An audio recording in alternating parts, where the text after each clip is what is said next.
தமிழ்நாட்டுல எல்லாமே சேஞ்ச் ஆயிடுச்சு. உங்க நகையையும் சேஞ்ச் பண்ணுங்க. உங்க பழைய நகைக்கு கிராமுக்கு 150 ரூபாய் கூடுதலா வாங்கி புது நகை எடுத்துக்கோங்க. அதே கம்மி சேதாரம் தான் உங்க லலிதால மட்டும்தான்.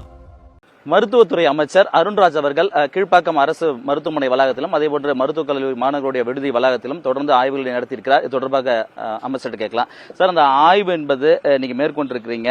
இதுல நோயாளிகள் நிறைய குறைகள்லாம் சொல்லியிருக்காங்க. நீங்களும் நேரடியாக பார்த்துருக்கீங்க. என்னென்னலாம் சார்? நீங்கள் சொன்ன மாதிரி கீழ்ப்பாக்கம் மருத்துவக் கல்லூரி மருத்துவமனைக்கும் அந்த மாணவர் விடுதிக்கும் நம்ம ஆய்வு மேற்கொண்டோம். ஒரு நோயாளிகளிடம் இருந்து வர ஒரு குறைனா பார்த்தீங்கன்னா 2-3 பேர் சொன்னாங்க, எங்கள் பிரசவ வார்டில் குழந்தைங்களை பார்க்கறதுக்காக அங்கே இருக்கிற பணிபுரியும் ஊழியர்கள் பணம் கேட்குறாங்க அப்படின்னு சொல்கிறாங்க.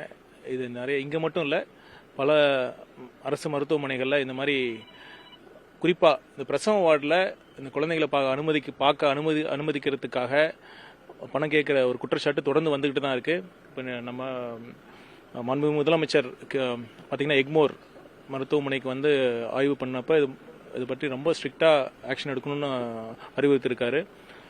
நாங்கள் எல்லா டிஎம்இ மற்றும் அனைத்து மருத்துவக் கல்லூரி அந்த ஹெட் ஆஃப் இன்ஸ்டிடியூஷன்ஸ் எல்லாத்துக்கும் நம்ம சொல்லியிருக்கோம். நம்ம அதையும் மீறி வாங்கிட்டு தான் இருக்காங்க. நேற்று கூட இங்கே கீழ்ப்பாக்கம் அரசு இந்த பிரசவ வார்டில் 4 பேர் இந்த மாதிரி பணம் வாங்குற குற்றச்சாட்டு ப்ரூவ் பண்ணப்பட்டு அவங்க சிக்கியதால் அவங்கள பணி நீக்கம் பண்ணியிருக்காங்க. இந்த மருத்துவமனை முதல்வர் பண்ணியிருக்காங்க.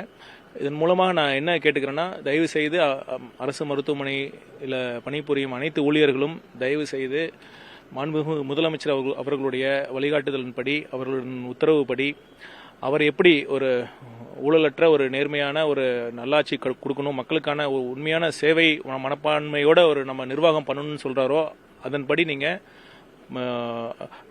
இருங்க. தயவுசெய்து நோயாளிகளிடம் பணம் கேட்காதீங்க. ஏன்னா இங்கே பெரும்பாலும் அரசு மருத்துவமனைகளுக்கு வர்றது பார்த்தீங்கன்னா ஏழை எளிய மக்கள் தான் வராங்க. அவங்ககிட்ட நீங்கள் பணம் கேட்கறது கண்டிப்பாக தவறு. நாங்கள் பல முறை ரெக்வஸ்ட் பண்ணுறோம். அப்படி இதையும் மீறி நீங்கள் வாங்கினீங்கன்னா கண்டிப்பாக உங்களை பணி நீக்கம் தான் செய்யப்படும் என்பதை நான் இந்த நேரத்தில் நம்ம அழுத்தம் திருத்தமாக நான் கூறிக்கொள்ள விரும்புகிறேன். குழந்தைகளுக்கு அரசு மருத்துவமனையில் பெறக்கூடிய குழந்தைகளுக்கு தங்க மோதிரம் வழங்கும் திட்டத்திற்கான அந்த டெண்டர்லாம் கால்ஃபர் பண்ண மாதிரி இருக்கு. எந்த லெவலில் சார் இருக்கு? நம்ம அதுக்கான அந்த முன்னெடுப்புலாம் எந்த லெவல்? இந்த டெண்டர் கால் ஃபார்வர்ட் பண்ணியிருக்கோம். அது இறுதி நாள் இன்னும் ஒரு 25 days இருக்குன்னு நினைக்கிறேன். கரெக்டான டேட் தெரியல. அது வந்ததுக்கப்புறம் நம்ம ஏற்கனவே அறிவித்த மாதிரி செப்டம்பர் 15 அன்னைக்கு அந்த திட்டம் ஸ்டார்ட் வரும். Thank you sir.